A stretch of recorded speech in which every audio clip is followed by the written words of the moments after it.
All right, so welcome again, everyone. It's the Tuesday, the 10th of May, 8:30 a.m., and we are kicking off our strategic portfolio management webinar series. We'll be hosting one webinar every week, every Tuesday, starting today for the next couple of weeks, hopefully giving you a chance to join before the daily business routines begins. Every webinar will last approximately 25 minutes, including the Q&A session. So we plan to finish 5 minutes before 9 so that you can easily make a cup of coffee and join your next sessions. We will have a Q&A session in the end. So whenever you feel you have like a question to ask, feel free to just write on a chat and post your questions. We'll take them at the end. And without further ado, I would like to thank you again for joining today's session today morning, and let us begin. Short round of introductions. Probably it's good to have in the beginning. My name is Christoph. I'm one of the co-founders of Quistorp, strategy portfolio management technology and consulting house. And I'm together with Jakub today, who is the other co-founder that you can see on the screen. That is the CEO at Quistorp, and I'll be your moderator today while Jakub will take you through the slide. We are kicking off our webinar series with very exciting topics of selecting the right mix of strategic initiatives in a robust and a transparent way in the context of strategic portfolio management. But actually, before we get even into the today's agenda, it's probably worth to have a short introduction of what strategic portfolio management really is and what it is not. So, Jakub, handing over to you. Take us through it and set the scene for today's session. Thank you, Krzysztof. This first part, today's first part, is like a starting point for the following webinars which we'll host. So it will be quite general and high level. Hopefully it will also provide some value to you guys. So there are lots of let's say definitions and lots of criteria how we can actually define strategic portfolio management. And if you browse through what is all available there, probably it may seem quite complex, but at the end of the day, the essence of strategic portfolio management is relatively straightforward. So SPM process is about supporting the strategy execution, and strategy execution is in most cases about actually increasing the company value. So if you look at this simple diagram, you may see that for example, the company's value today coming from existing assets should actually increase due to strategy goals and the strategy set by the organization. And this value increment is in the central point of strategic portfolio management. So how to actually get this increment, how to create this additional value is the main focus of strategic portfolio management. And this value increment may actually come from many different initiatives and many different projects. And as in this example here, of course, this is only an example and it may be very generic, but the contents of strategic portfolios may relate to research and technology, new product development or R&D, organic growth type of initiatives like capacity expansions or building new manufacturing capabilities, or operational excellence kind of projects which helps to increase the for example, manufacturing efficiency or service providing efficiency. There are also asset replacements which are actually helping to keep the existing assets operating, but the main, let's say, thing here is actually to support this value increment, this additional value which should be achieved by the strategic perspective. So in this case, it's like 2020 something. So you may relate to different strategic frames, 3-5 years, for example. And strategic portfolio management process is to assure this value increment will actually be materialized through different types of projects initiatives. And this is the main essence. So strategic portfolio management is about managing value increase, actually. Isn't it that we also discussed many times that it is a kind of a process as well, right? That this is an information flow, because you have many stakeholders, and like you need to connect many places that within the same organization, really. So can you elaborate on that one a little bit, please? This is how we consider SPM. SPM by itself doesn't manufacture anything, or it's not, let's say, basically it's an information management process. So it helps to facilitate information between different stakeholders, and helps to make this kind of information complexity clear and manageable. So this is how we consider SPM. So in this case, of course, again, it's very simplified view, but we may see different actors which are involved in strategy execution. So we have top management, which usually sets the directions. So top management says we want to go green, and by 2025 we want to be a green company with sustainable operations, and we also want to enter emerging markets, etc. So top management is setting the directions. Operations, and by operations we may understand many different divisions, manufacturing, R&D, sales. Operations are required to basically create a path which will help to get to achieve those goals set by the top management. So they actually produce initiative and project proposals. So they say, all right, so if we want to go green, we need to invest in this and that. And those are our proposals. So, and then we have those, let's call it back office support functions, which helps also to provide important information, and also, of course, activities to the process. So we may consider PMO, Project Management Office, which at some point may be responsible for execution of those projects. And of course, we have finance and business control, which helps to secure the funding, to secure the proper, let's say, financial performance of the initiatives and projects which are the subject here. And SPM function, SPM process is in the center. So it helps to transform those high-level directional goals coming from top management into project criteria, which are then used by operations and PMO, and also works with finance to set the decision criteria, which projects are efficient, which are not. So basically SPM is in the middle and is facilitating all this information flow between those different actors in the process.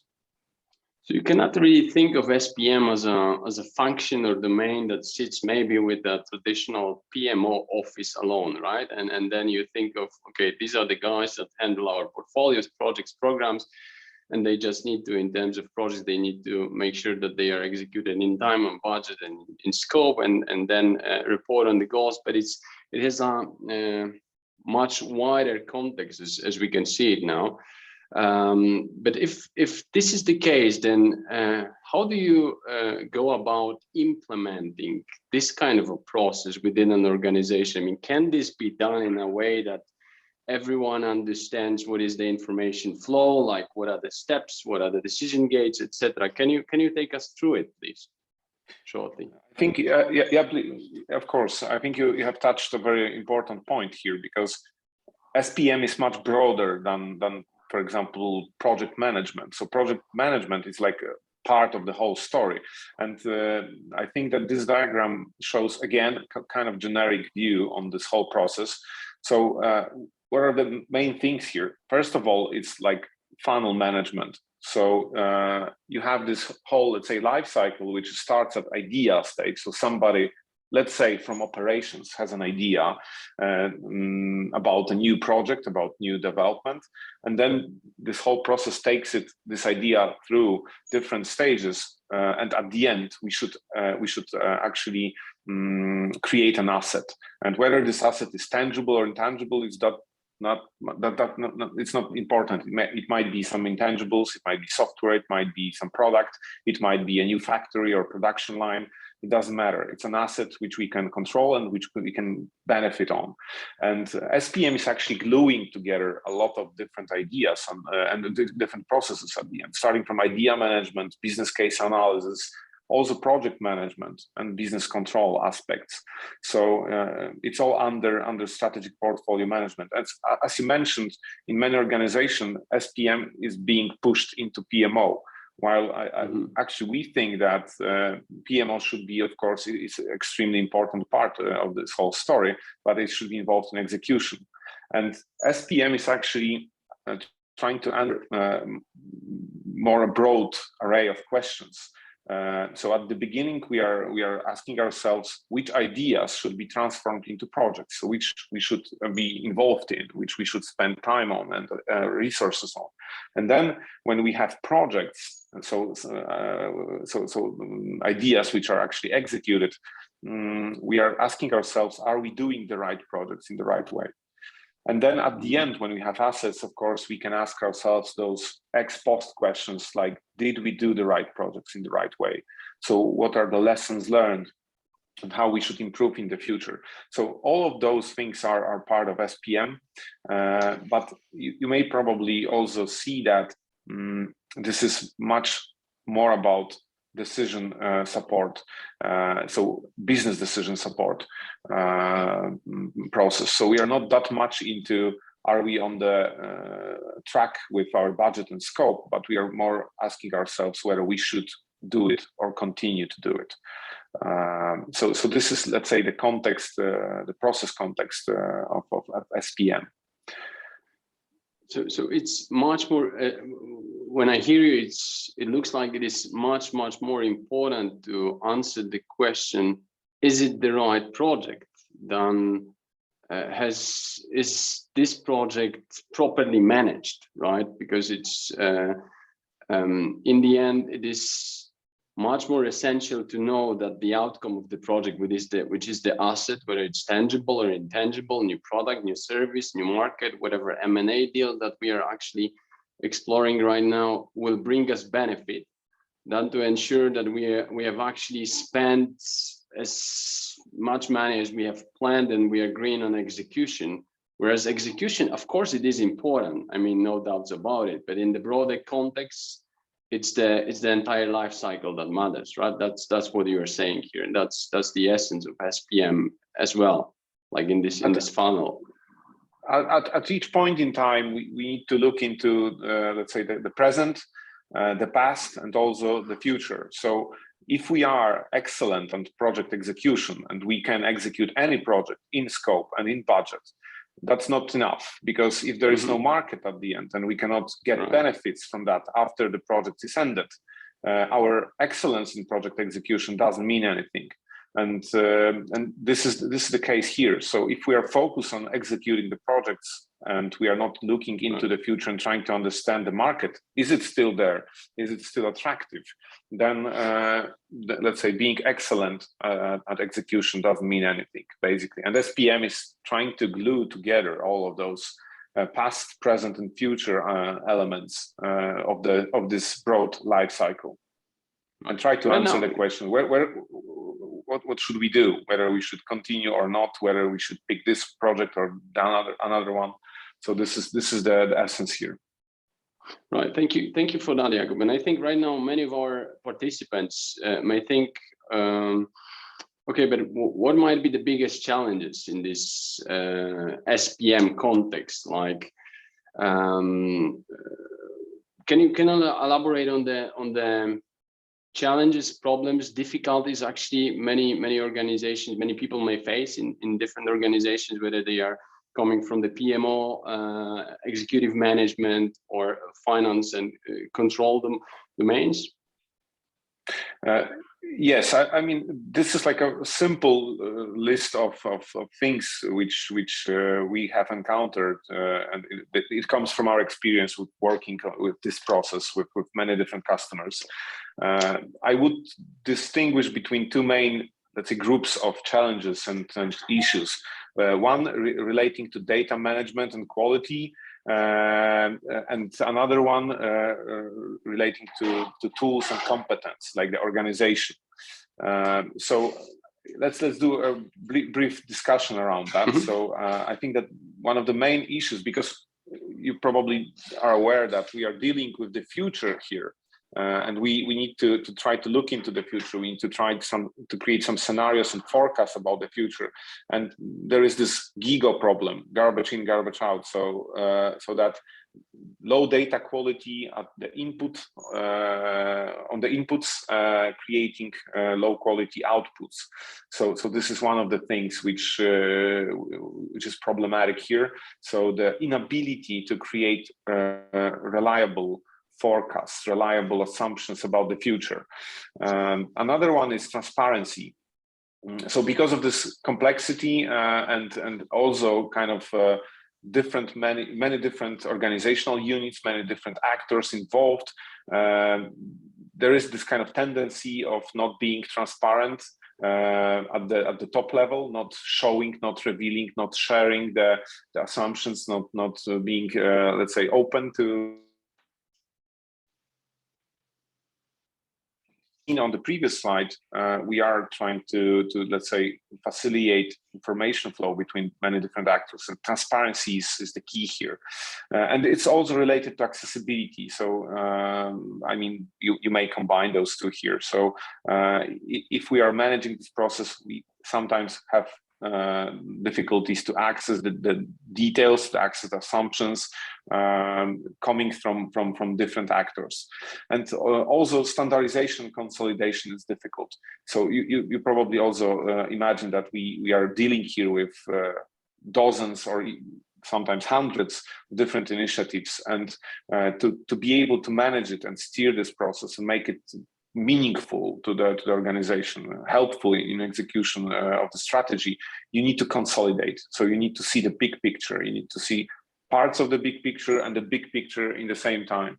So to let's say manage this amount of data and to be able to create a, let's say, overall view out of that is also kind of challenging. On the right side, when we are looking at the organization of the tools used and the competence, there is usually a lot of manual work into that. So to create this information, to create this whole, let's say, structure is usually very time consuming and also kind of complex, because again, we are dealing with, we are not reporting historical data. We are not creating analysis based on some historical data, which is by itself sometimes difficult, but we are also looking into the future. So there's lots of complexity here. Another thing is the information speed. So having this complexity, having a lot of data to manage, it is difficult to generate fast response. So if we look at the recent past, like the COVID experience, like recent war in Ukraine experience, which creates this kind of completely new environment for decision making for our projects, and in the same time requires us to generate fast information. So the new circumstances, what projects we should kill, are we able to afford to continue with our current portfolio? This kind of information is usually kind of slow and difficult to get really quickly. Another thing is collaboration. So again, this is, I mean, very important part that we are actually collaborating between many different actors. We need to provide transparent and fast information flowing between different stakeholders. And this collaboration is also kind of difficult. Of course, it is linked with this transparency and accessibility issues. And at the end of the day, we have the entrepreneurship and accountability, which is also very important. So as I mentioned at the beginning, usually there are like initiators, and they usually come from operations. So if I'm the R&D guy, I'm starting a new product development, and in many cases, after this, let's say, first impulse, I'm not then accountable for the results at the end. And I'm not talking only about the project development stage, but also about the future. So this kind of entrepreneurship and accountability should follow the whole life cycle from idea to an asset, and it's also kind of difficult and challenging. But just to summarize it quickly, we strongly believe that one of the key roles of SPM is to make this whole thing much more lean and simplified and yet meaningful, and you can achieve that by managing complexity and providing transparency and accessibility. And those parts, let's say, those principles behind SPM are extremely important, and they are the keys to let's say, efficient SPM process. Right. Many times we also say, Jakub, that less is more in the context of SPM, right? If you have the right amount of data at the right time, at the right quality, really, and you can make proper decisions, proper judgments when you need to make them, it's really the key that you should look for in the context of SPM. Right. So now that we know the challenges, probably the last thing that we should touch upon today before we conclude and open the Q&A are the best market practices, Jakub. So can you elaborate on those a little bit, please, towards the end? Okay, so we said that SPM is about supporting decisions, answering the questions, which ideas we should take and launch as projects, which projects we should continue and which projects we should stop. So a lot of SPM is about actually decision criteria, and to be able to make those decisions in a vast organizations, in this kind of complexity of many different types, many different, let's say, types of projects, types of initiatives, we need to have proper tools to support those decisions. And this set, which we are seeing right now on the screen, is probably like the most, let's say, vast one, and containing many different aspects and many different tools which different organizations are using. So let's start from the left side. Strategic impact. Take us very quickly, Jakub, through those. We have some questions, and we slightly are towards the end of the webinar, but nonetheless, we will elaborate on those during our next session. So take us quickly through those, and let's take the 3 questions that we have. Okay, so strategic impact, it's like a qualitative tool which helps to understand whether an idea or initiative or project proposal is aligned with our strategy. So it's like a strategic fit tool. Risk tool is to understand what is the risk of development, what is the risk of us doing the project. ESG impact is something relatively new, but many organizations are actually looking into understanding how their projects and initiatives are supporting their environment, social, and governance strategies. So this is like a separate qualitative scoring tool. And then the more traditional ones are related to economic value. And here you have a bucket of NPVs, IRRs, EBIT projections, sales projections. So the economic models, which helps us to understand the monetary value behind your projects and portfolios. Uncertainty measuring is actually stress testing the economic value. So it's like a separate subset here. It's like a slightly different tools which helps to actually question our economic models and understand how uncertain they are and whether we can accept this uncertainty or not. And then last but not least are the dependencies, and it's also very important to link different initiatives between each other, not only by, for example, organizational unit or the main characteristics, but also try to understand where they are, for example, mutually exclusive, or they are competitive to each other, or maybe they are dependent and supportive, like synergic between each other. And also this dependency analysis is quite important for strategic portfolio management, because usually you have also this interrelationships internally. Right. I was trying to be fast. No, that's good. I think that's the 360-degree view that combines not only the economic value, but also impact, risk. Also the pretty new thing, which is ESG, which evolved from the traditional probably CRR kind of a spectrum. But let's take a few questions now, and let's see if we can jump quickly to a Q&A. Let's see if I click on answer live. Probably you will see the questions now. I'll read it out loud for you, Jakub. It seems like SPM will support not only existing projects, but also the funnel, the full funnel starting with ideas. Does this mean that this way of working will support the organization to be more entrepreneurial and faster?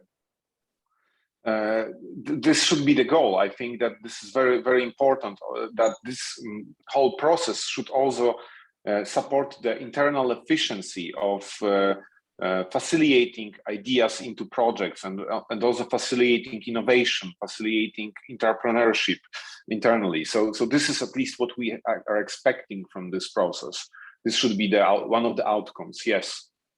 Right. So that's the beginning of the funnel, right? With an idea, and doesn't necessarily mean that the more ideas you have, the better. Sometimes yes, but the main thing is to have the right ideas moving through the funnel, really, and at every stage. So let's mark this one as done. The next question: is this type of tools and methods applicable probably only for large organization companies, or also for small or mid-sized firms?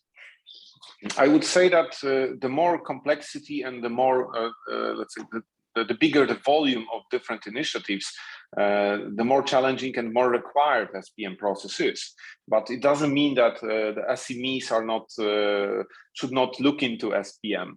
I would say that basically the larger you are, the more complex and advanced process you need. But I would rather say that if a mid-sized company is project-oriented and it is project intensive, let's call it like that, it should probably also look into SPM and to look into this process, because this is the let's say the main thing, how you plan to drive your growth.